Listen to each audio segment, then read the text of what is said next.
ഇന്ന് ഞാൻ തയ്യാറാക്കുന്നത് സുർബിയൻ ബിരിയാണിയാണ്. അതിന് വേണ്ടി അരപ്പ് തയ്യാറാക്കാം. ഇതിലേക്ക് ഞാൻ മിക്സർ ജാറിലേക്ക് നമ്മൾ ഇട്ട് കൊടുക്കുന്ന എല്ലാതും പേസ്റ്റ് രൂപത്തിൽ നിന്ന് അരച്ചെടുക്കണം. ഞാൻ 1 കിലോ ബീഫ് എടുത്തിട്ടുള്ളത്, അത് കുക്കറിലിട്ടൊരു 3 വിസിൽ വരെ നമുക്ക് വേവിച്ചെടുത്തിട്ടുണ്ട്. നല്ല വേവുള്ള ബീഫായതുകൊണ്ട് ഞാൻ കുക്കറിൽ ഇട്ട് കൊടുത്തതാണ്. മസാലകളൊന്നും ചേർക്കാതെയാണ് വേവിച്ചെടുത്തിട്ടുള്ളത്. ഒരു 1/4 ഭാഗം വേവാണ് ആയിട്ടുള്ളത്. ബാക്കി നമുക്ക് ഈ മസാലയിൽ കടന്നിട്ടൊന്ന് വെന്ത് വരണം. ഞാൻ വിറകടുപ്പിലാണിത് തയ്യാറാക്കുന്നത്. വിറകടുപ്പിലാണ് ഇങ്ങനത്തെയൊക്കെ തയ്യാറാക്കിയ അടിപൊളി ടേസ്റ്റാണ്. പാത്രത്തിൽ ഉപ്പ് ചേർത്ത് കൊടുക്കാം. ഇതൊന്ന് മിക്സ് ആയിക്കോട്ടെ. നമുക്ക് ഒരു 15 മിനിറ്റ് ഈ മസാലയിൽ ബീഫൊന്ന് കടന്ന് വെന്ത് വരട്ടെ.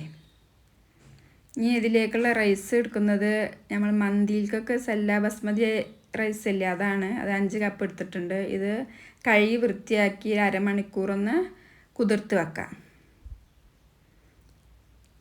ഇതിലേക്ക് ഞാൻ 2 ഉരുളക്കിഴങ്ങ് മീഡിയം സൈസുള്ളത് കട്ട് ചെയ്ത് ഇട്ട് കൊടുത്തിട്ടുണ്ട്.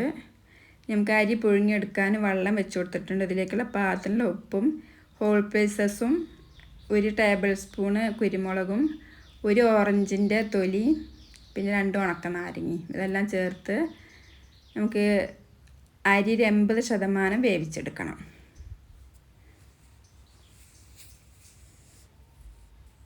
ഞാൻ അരി ഒന്ന് വെന്ത് വരട്ടെ.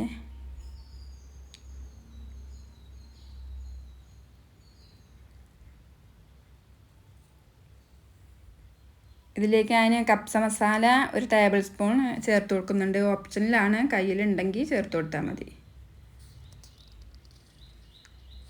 നമുക്ക് വേവിച്ച റൈസ് ഇതിലേക്ക് ഇട്ട് കൊടുക്കാം. ഒരു 80% വെന്തിട്ടുള്ളൂ.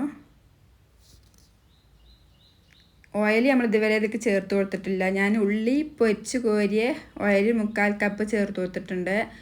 ഉള്ളി പൊരിച്ചതിന്ന് കുറച്ച് നമ്മൾ ബാക്കി മാറ്റി വെച്ചിരുന്നു. റൈസിൻ്റെ മുകളിൽ ഇട്ട് കൊടുക്കുക, അത് ഇട്ട് കൊടുത്തിട്ടുണ്ട്. ഇനി നമുക്കിതൊന്ന് ചാർക്കോളൊന്നുമില്ല, കണലിൽ ഞാൻ 2 സ്പൂൺ ഓയിൽ ഒഴിച്ച് കൊടുത്ത് നമുക്ക് പോപ്പിച്ചെടുക്കാം.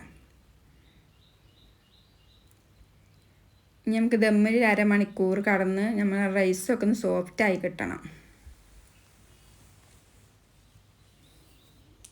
അടിപൊളി ടേസ്റ്റാണ്. എൻ്റേതായ രീതിയിൽ ഞാൻ വെച്ചതാണ്, പക്ഷേ ഒരു രക്ഷയില്ല കേട്ടോ.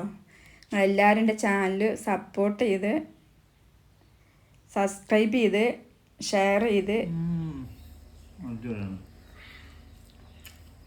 ഇഷ്ടമായി? ആവശ്യമില്ല, ചോറിന് വരുന്ന